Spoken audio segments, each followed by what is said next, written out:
Welcome to the Slop Temple. We pray this video helps. You begin by creating the project and granting access. You need billing enabled and an AI developer role so the tools run reliably.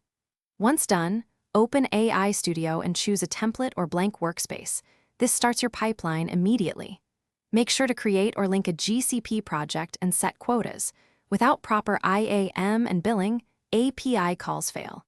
Next, you will prepare data and model settings, so confirm your workspace appears, and you can access the console panels.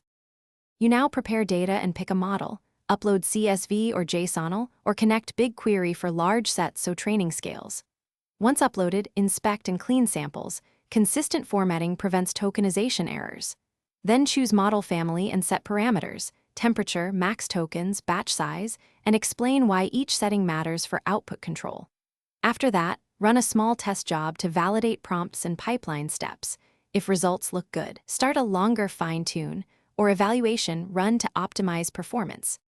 You finish by deploying the model to an endpoint and securing API keys with least privilege. This ensures safe production access. Once live, monitor logs, latency, and cost dashboards so you can scale or throttle instances smartly. Observe pattern changes and adjust prompts or repeat fine-tuning. If something fails, check quotas, IAM permissions, and error logs immediately. Rolling back to a previous model version often restores service while you debug. Finally, document changes and set alerts to catch regressions early. Thanks for watching. Consider subscribing if we helped you.